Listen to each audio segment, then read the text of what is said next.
We're going to learn how to take a number that is written in scientific notation and then convert it into standard notation. Now, the good news is doing this is mostly just a matter of adding some zeros onto the end, because in each case we're going to be multiplying by 10.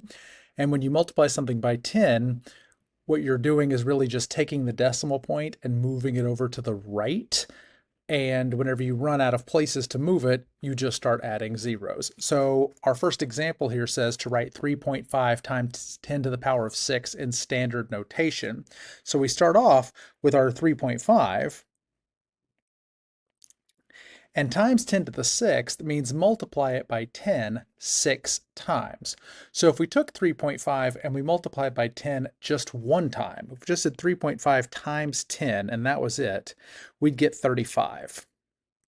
You can verify this on a calculator. 3.5 times 10 is 35.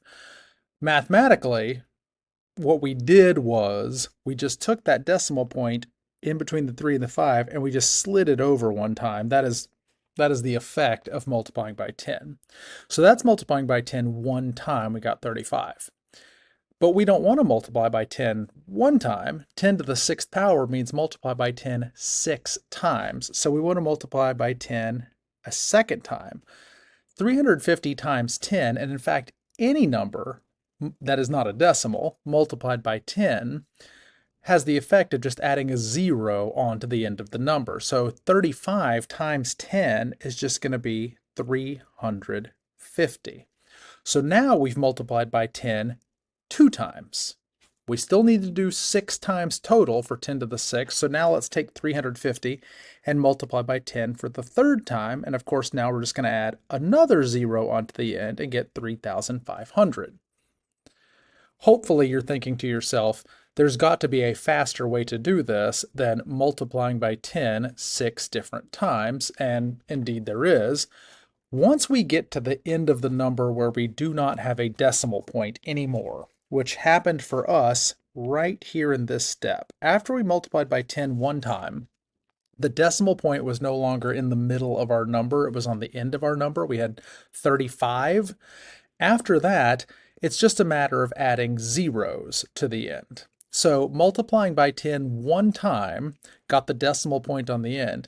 And now every additional time that we multiply by 10, all we're doing is adding a zero onto the end. So to get from here to here, we multiplied by 10 once. This is multiply by 10 one time to get to 35. I now need to take 35 and multiply by 10 5 more times, which means I'm going to take 35 and just add 5 zeros onto the end of it. So 35 with 1, 2, 3, 4, 5 zeros onto the end. And now I'll go back and put in commas so it's a little easier to read. And the number we come up with is 3,500,000. So I don't actually need to multiply by 10 separately 6 different times. I just multiply by 10 until I get to the end of the number, and then I add zeros for however many tens I have left. Let's take a look at an example where multiplying by 10 once doesn't get me to the end of the number. This is 7.034 times 10 to the 9th power. So take just a minute and ask yourself, how many times do I need to multiply by 10 to get to the end of this number? In other words, to move the decimal from after the 7 to after the 4, how many times will I multiply by 10?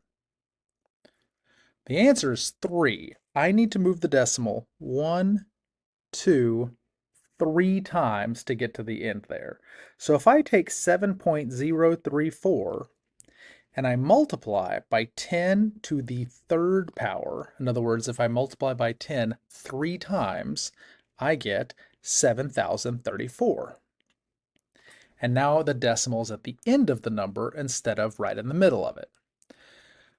But that's only multiplying by 10 3 times. The problem says multiply by 10 to the 9th power. So I need to multiply by 10 9 times, and I've only multiplied by 10 3 times. So I need to multiply by 10 an additional 6 times. Okay, multiplying by 10 3 times got the decimal to the end of the number. I need to multiply by 10 6 more times now to get to a total of 9. So I'm going to take my 7,034 and just add 6 zeros onto the end. So let's count them. 1, 2, 3, 4, 5, 6. There's my 6 zeros. I'll put in the commas just to make the number easier to read. And my final answer is 7,034,000,000. That is quite a large number. And that's 7.034 times 10 to the 9th power. Okay, let's do another example here. Let's see if we can do this all in one step. I'm multiplying by 10 5 times. When I look at 2.36, I can see that I'm going to need to move the decimal 2 times to get to the end of the number. So I'm going to need to go 1, 2 times to get to the end of the number. That'll give me 236. But I need to multiply by 10 5 times, 10 to the 5th. So 2 times gets me to the end of the number, and then I need 3 more times to get to my total of 5. So I'm going to add 1, 2, 3 more zeros onto the end for 236,000. Okay. The mass of one roosting colony of monarch butterflies. Oh, those are my favorite. I love monarch butterflies. One roosting colony of monarch butterflies in Mexico was estimated at 5 times 10 to the 6th grams. What is this mass in standard notation?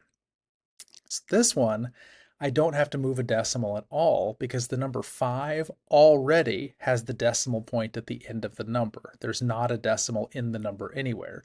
So 5 times 10 to the 6th power just means take a 5 and add 6 zeros.